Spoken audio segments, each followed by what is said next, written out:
अयोध्या से हमने वंदे भारत ट्रेन पकड़ी लखनऊ के लिए, और ये हमारे को अयोध्या धाम से मिल गई। और वहाँ से हार्डली हमें करीब 2 घंटे के अंदर उसने हमें लखनऊ पहुँच गए हम लोग अयोध्या धाम से चलकर। ये ट्रेन जो है बड़ी कंफर्टेबल है, इसका मैं वर्णन पहले भी कर चुका हूँ। और लखनऊ में गोमती नगर स्टेशन पर जब हम उतरे तो रिमझिम बारिश, धीरे धीरे बारिश थी, सुहाना मौसम था, सुंदर वातावरण था, और ना ज़्यादा गर्मी ना ज़्यादा ठंड, बहुत अच्छा मौसम था। और यहाँ से ये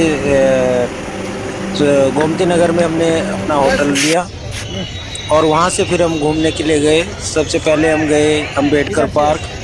अंबेडकर पार्क की काफ़ी लंबा, काफ़ी एरिया में डेवलप किया गया है और काफ़ी लोग यहाँ घूमने के लिए आते हैं। अगर मैं कंपेयर करूँ, अब से करीब 30 साल पहले लखनऊ में पार्क वगैरह बहुत कम थे। लोग जो है भूल भुलैया और इमामबाड़ा और दारुल सफ़ाई ये सब देखते थे, पर अभी आज के टाइम में काफ़ी पार्क डेवलप हो चुके हैं। यहाँ पर ये अंबेडकर पार्क है और इसके अपोजिट में दूसरी साइड में यूपी दर्शन पार्क भी डेवलप किया गया है। और यहाँ पर भी बरसात, क्योंकि मैंने बताया उस दिन तो हल्की हल्की बरसात थी, तो बड़ा सुहाना मौसम था। तो हम यहाँ पर घूमने के बाद में यहाँ से फिर हम गए चटोरी गली। और ये देखो, ये सारा जो पार्क है ना, ये कंस्ट्रक्शन की गई है, तो जो मुझे लगता है गर्मियों में शायद तपता होगा, ये ज़्यादा तपन हो जाती होगी, पर अभी क्योंकि मौसम अच्छा था तो अभी यहाँ पर ठीक ठाक लोग घूमने के लिए आए हुए थे। और इसमें बहुत सारे हाथी बने हुए हैं और मार्बल कंस्ट्रक्शन है और मार्वलस है, सुंदर है। और यहाँ से फिर हमने एक ऑटो लिया, ऑटो लेके हम पहुँचे। उसके साथ में ही था, वैसे तो ज़्यादा दूर नहीं था, बट उसने ऑटो ने हमें वहाँ पे उतार दिया चटोरी गली।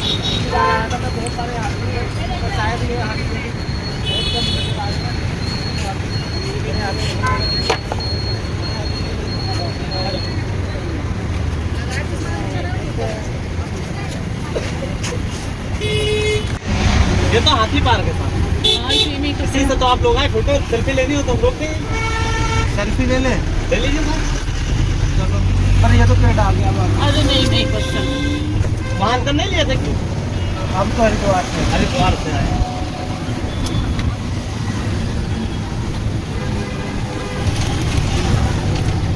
अभी साहब आप लोग शाकाहारी खाएंगे कि मांसाहारी खाएंगे? शाकाहारी। ठीक है। ये तो सरदार जी के छोले भटूरे खिला दें आप लोगों को। अरे वो तो वहाँ जाके खा लेंगे ना। ठीक नहीं, दुकान तो हमें ले जाएंगे साहब। क्यों? तो हमें दिखाएंगे आपको। है भाई, क्या नाम आपका? हमारा साहब आरिफ नाम है। आप कैसा कह रहा हूँ?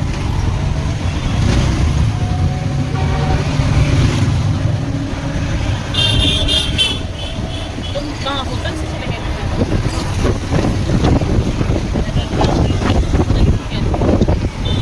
यहाँ चटोरी गली में फास्ट फूड और आइसक्रीम, ड्रिंक्स, कोल्ड ड्रिंक्स और अलग अलग तरह के फास्ट फूड, कॉर्न्स, वो सब मिल रहे थे। साउथ इंडियन, नॉर्थ इंडियन सब था। तो हमने प्रीफर किया पाव भाजी और छोले भटूरे खाने का। उसके बाद हमने यहाँ पर आइसक्रीम खाई जो कि स्वादिष्ट थी, और कुल मिलाकर खाना यहाँ पे स्वादिष्ट था। और डिफरेंट टाइप का यंगस्टर्स आ रहे हैं, खा रहे हैं, तो उस तरह का माहौल था यहाँ पे, जैसे चौपाटी वाला माहौल या उस तरह का माहौल था। कितने की है?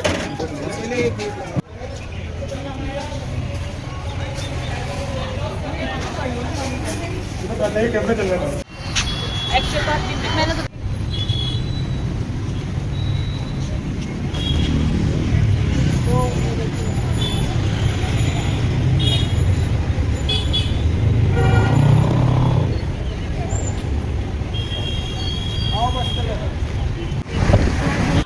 ये यहाँ यहाँ पर एग्रीकल्चर प्रदर्शनी, किसान प्रदर्शनी के लिए जगह है। और ये दारुल सफा विधानसभा, जहाँ पर सत्र बैठते हैं गवर्नमेंट के और डिस्कशन होते हैं पक्ष विपक्ष वो सब। उसके बाद हम यहाँ से गए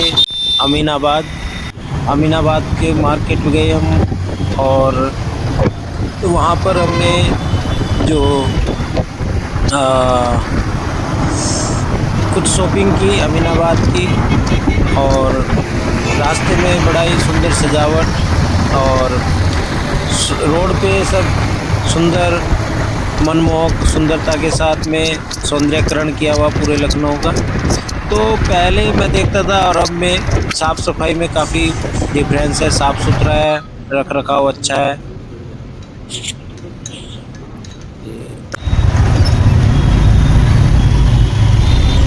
अब जैसा आप जानते हैं कि लखनऊ को नवाबों का शहर कहते हैं, तो हमने उसी के लिए समय निकाला और अगले सुबह नेक्स्ट मॉर्निंग हम लोग निकल गए इमामबाड़ा, भूल भुलैया और उसके आसपास की जो इमारतें हैं जो ऐतिहासिक हैं उनके दर्शन के लिए।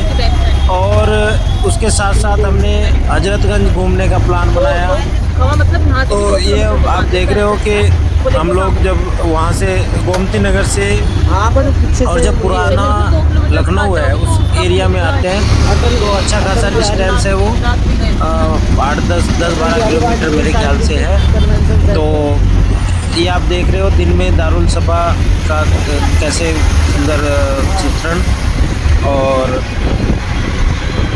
इसके साथ साथ जो वहाँ पर रेलवे स्टेशन है जो पुराना किंग जॉर्ज है, और यहाँ पर लखनऊ में एक ऐतिहासिक building king George medical college की बिल्डिंग है जो कई किलोमीटर के परिधीय क्षेत्र में फैली हुई है। बहुत पुराना मेडिकल कॉलेज है, बड़ा रेपुटेड मेडिकल कॉलेज है। आज के टाइम में कुछ बच्चे जो है इसके लिए इवन एम्स को छोड़ के यहाँ पे पढ़ना पसंद करते हैं। और ये देखो अब हम पहुँच गए हैं इमामबाड़ा की बिल्डिंग। इमामबाड़ा का ये ऐतिहासिक बिल्डिंग काफ़ी पुरानी बिल्डिंग है और इसके बारे में हम यहाँ पे गाइड लेंगे। सबसे पहले हमने यहाँ पर क्लॉक रूम में अपना लगेज जमा किया क्योंकि हम गोमती नगर से अपना लगेज लेकर साथ में आए, क्योंकि लखनऊ जंक्शन से हमारे को शताब्दी ट्रेन पकड़नी थी दिल्ली के लिए। बड़ा इमामबाड़ा को नवाब सिराजुद्दौला ने 1780 से 1784 के बीच में बनवाया। कहते हैं कि इसको बनवाने का जो पर्पज़ था वो गरीबों को रोज़गार देना था। तो इसके अलावा ये एक धार्मिक स्थल है जो इंडो मुगल कला का प्रतीक है। आप जो बिल्डिंग देख रहे हैं सर, इसको बोलते हैं नौबत खाना। नौबत खाने का मतलब होता था जब नवाब आसिफ यहाँ से निकलते थे तो उनके लिए सैनाइयाँ दौड़ लगाड़े उनका वेलकम होता था, तो इसी को बोलते हैं नगाड़ खाना, इसको बोलते हैं नौबत खाना। फोटो यहाँ खड़े जाइए, नौबत खाना है। और जब चलो हमने नदीम गाइड लिया है अपने साथ में और नदीम साहब जो है हमें गाइड करेंगे। अभी हम यहाँ पर आए हैं, कहाँ पे आए हैं? रूमी दरवाजा पे। सबसे पहले तो आप बड़ा इमामबाड़ा भूल भुलैया है, तो हम इमामबाड़ा देखा हमने और उसके बाद हम यहाँ पर रूमी दरवाजा आए हैं। और रूमी दरवाजे के बारे में आप बताइए। तो अब ये सामने जो बिल्डिंग आप देख रहे हैं बाबू जी, इसको बोलते हैं रूमी दरवाजा। आइए, आपने गदर मूवी देखा था, इसी को लाहौर पाकिस्तान का गेट बनाया था। अच्छा, गदर मूवी में लाहौर पाकिस्तान का गेट बनाया गया। और आप इधर से देखिए ये 3 गेट और 4 मंजिल, आप चल के देखते हैं इसको। अच्छा, ये एक नई इन्फॉर्मेशन मिली है कि गदर मूवी में लाहौर और पाकिस्तान का जो गेट था वो ये बनाया गया। तो आप इधर से देखिए 3 गेट 4 मंजिल का इमारत दिखाई दे रहा है आपको। इधर से जब दिखाएंगे आपको तो एक दरवाजा 1 मंजिल की इमारत दिखाई देगी है। आप ये देखने में गेट है लेकिन इसके नक्शे 2 बना दिए गए हैं। और ये नवाब आसिफ दौला की बेगम का नाम था रूमी, इसलिए इनके नाम से दरवाजा बनाया, रूमी दरवाजा। ओके, तो अभी हमने आधी जानकारी आपको इधर से बताई और आधी जानकारी आपको उधर से बताई। चलिए ऊपर देखते हैं रूमी दरवाजे की दूसरी तरफ जहाँ सिंगल गेट है और यहाँ पर आपको 3 गेट नजर आ रहे हैं। तो एक ही बिल्डिंग को 2 आर्किटेक्चर लेक्चर के साथ बनाया गया है, जो सबसे आपने एक एग्जाम्पल है। और आइए देखते हैं। तो हमने आपको इधर से बताया, उधर से दिखाया था ये 3 गेट 4 मंजिल था, इधर में देखने से आपको एक दरवाजा 1 मंजिल हो गया। आपने गदर मूवी तो देखा होगा शनि वाली, लाहौर पाकिस्तान का गेट इसी को बनाया। ये साइड इंडिया बनाया था और उधर बनाया था पाकिस्तान, 3 गेट साइड में। और ये नवाब आसिफ दौला की बेगम का नाम था रूमी, इसलिए उनके नाम से दरवाजा बनाया, रूमी दरवाजा। ये 1784 में बनाया गया अकाल के टाइम जब यहाँ पे रोजगार नहीं था, तो रोजगार देने के लिए नवाब आसिफ दौला ने बनवाना शुरू करा। तो आज के टाइम में भी जो इस तरह की स्कीम है, आपने नाम सुना होगा मनरेगा स्कीम का, तो उसमें क्या करती है गवर्नमेंट, एक रोजगार देती है, साथ साथ डेवलपमेंट होता है गांव का, जिसमें तालाब खोदे जाते हैं, सड़कें बनाई जाती है, नालियां बनाई जाती हैं, और दूसरे गांव और कस्बे में जो काम होते हैं वो उस मनरेगा स्कीम के तहत आज भी चल रहे हैं। ये काफी सालों से, मेरे ख्याल से 20-22 साल से ये स्कीम चल रही है। तो पुराने समय में भी राजा महाराजा, नवाब साहब वगैरह जो है, इस तरह का अपनी जनता को रोजगार देने के लिए कंस्ट्रक्शन वगैरह शुरू कर देते थे। इससे क्या होता है कि इकोनॉमी जो है वो सर्कुलेट होती है और लोगों को रोजगार मिलता है, और वो चोरी चकारी और इधर उधर के बजाय वो कमा के खाने वाला जो माहौल है वो पैदा होता है। है ना? है? हाँ, तो ये आपका सबसे पहले जो टावर देख रहे हैं, घंटाघर क्लॉक टावर, इसकी ऊंचाई सर 220 फुट है। 220 1881 का बना हुआ है। ये अंग्रेज लोग ने बनवाया था, ब्रिटिश के जमाने का बना हुआ है। अच्छा। और ऊपर में जो चिड़िया देख रहे हैं आप, ये हवा का डायरेक्शन बताते हुए किधर की चल रही है। अच्छा, जिधर हवा घूमती है हवा के फ्लो होगा, अभी ये इधर डायरेक्शन है तो लगभग वैसे ही फील हो रहा है, तो उसके अकॉर्डिंग चेंज हो जाएगा। टाइम घड़ी सही चल रही है जी, घड़ी सही चल रही है। अभी आप कुछ बोलना चाहेंगे? हाँ, तो इसका क्या नाम है? और इसको बोलते हैं सर शाही तालाब। ये मोहम्मद अली शाह ने बनवाया था अपने गरीबों के नहाने के लिए। अभी हम यहाँ घंटाघर पे हैं, जो भाई साहब ने बताया है कि घंटाघर अंग्रेजों ने बनवाया, और इसमें जो तो इसका पहले सर गोमती नदी से पानी आता था, इधर पड़ती है, तो इधर का पहले पानी यही आता था। पहले नीचे से कनेक्शन था, जितने कनेक्शन है सब बंद कर दिए गए। और जो बीच में फाउंटेन देख रहे हैं आप लोग, ये लाइटिंग के साथ चलता है, रात में लाइटिंग के साथ रात में चलता है। अभी ये लेटेस्ट चेंज किया होगा, पानी पहले गोमती नगर नदी से पानी आता था, वो बन गया। उसके सामने जो हमें नजर आ रही बिल्डिंग, ये आर्ट गैलरी है सर। आर्ट गैलरी, इसमें नवाबों के फोटो लगे हुए हैं, और यहीं से आपको कमाई टिकट लेना है 50 रुपए का, और यही टिकट आपका वहाँ बड़ा इमाम बाड़ा भूल भुलैया में काम में आएगा। ये आर्ट गैलरी में भी यही रहेगा और इधर वहाँ भी चलेगा। एक गेट हमें इधर भी नजर आ रहा है। ये सामने जो बिल्डिंग आप लोग देख रहे हैं, इसको हुसैनाबाद गेट बोलते हैं। ये मोहम्मद अली शाह उनके बेटे का नाम था हुसैन, तो इसलिए उनके नाम से बनाया हुसैनाबाद गेट। अभी आप लोग ने जल्दी ही देखी होगी गदर 2 देखी होगी। गदर 1 तो हमने आपको बताया था, गदर 2 देखी होगी आपने। तो इसी को लाहौर पाकिस्तान का गेट बनाया था मैडम, यानी कि पहली आली में रूमी गेट को बनाया था और दूसरी आली में इसको बना डाला था। और एक और ये बिल्डिंग, इसके बारे में अभी हम आपको करीब में चल के बताया, यहीं से बता दें। चलो इधर से बता दो चाहे। इसको बोलते हैं मैडम शतखंडा। ये मोहम्मद अली शाह ने बनवाया था अपनी बेटी के लिए, ईद बकरीद का चांद देखने के लिए, 7 मंजिल का। जब ये 4 मंजिल का बना था सर, तो उनकी बेटी की डेथ हो गई थी। अच्छा। तो इस बिल्डिंग को यहीं से बंद करके इसको मनहूस करार कर दिया था, इसलिए इसका नाम चलता है शतखंडा, क्योंकि 7 मंजिल का ही बन रहा था। अच्छा। और चांद तो वो छत से जमीन से भी। और ये है आर्ट गैलरी का बरामदा। आर्ट गैलरी के बरामदे से ये जो शाही तालाब है, इसका फोटो हम ले सकते हैं, और इधर से शाही तालाब का ये व्यू काफी सुंदर है। और साथ में आर्ट गैलरी है, पर वहाँ पे फोटोग्राफी अलाउ नहीं है, तो हमने वहाँ पर उसको फोटोग्राफी नहीं किया। पर ये आसपास का जो एरिया है, यहाँ पर काफी सुंदर पेड़ और अच्छा वातावरण।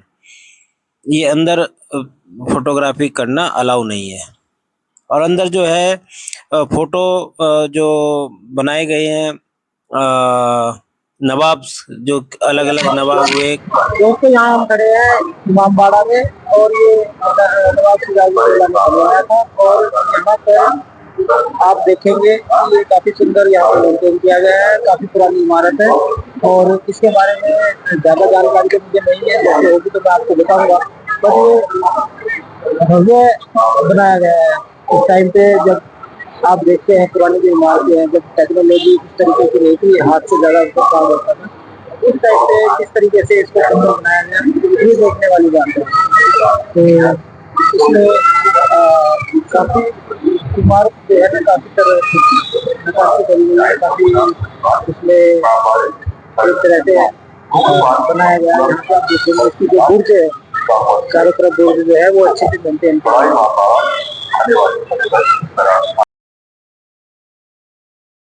इमामबाड़ा में बैक साइड में और नीचे की तरफ भूल भुलैया बनाई गई है, जो मोटी मोटी दीवारों का एक वास्तुकला का एक एग्जाम्पल है। और उसी में एक बावड़ी बनाई गई है, जो स्नान के लिए काम आती थी। और ये इमारत में कहते हैं कि भूल भुलैया, जब अंदर बिना गाइड के आप निकल नहीं सकते। हमने भी गाइड लिया और गाइड के साथ ही हम बाहर आ गए। और काफ़ी सुंदर इमारत है जो कि मेंटेन करनी चाहिए मेरे ख्याल से। और अभी कुछ इसका हिस्सा प्रॉपर मेंटेन है, कुछ मेंटेन किया जा रहा है। और उसके बाद फिर हम हजरतगंज आए। हजरतगंज हमने लंच किया और कुछ शॉपिंग की और यहीं पे हमने थोड़ा घूमने फिरने के बाद में हम अपना चार बाग लखनऊ जंक्शन के लिए हम निकले वहाँ से। और वहाँ से हमने फिर अपना शताब्दी ट्रेन पकड़ा। और लखनऊ जंक्शन का जो स्टेशन है वो एक अलग तरीके से बनाया गया है, उसके बारे में मैं फिर कभी बात करूँगा। और ये हजरतगंज का मार्केट काफ़ी सुंदर था।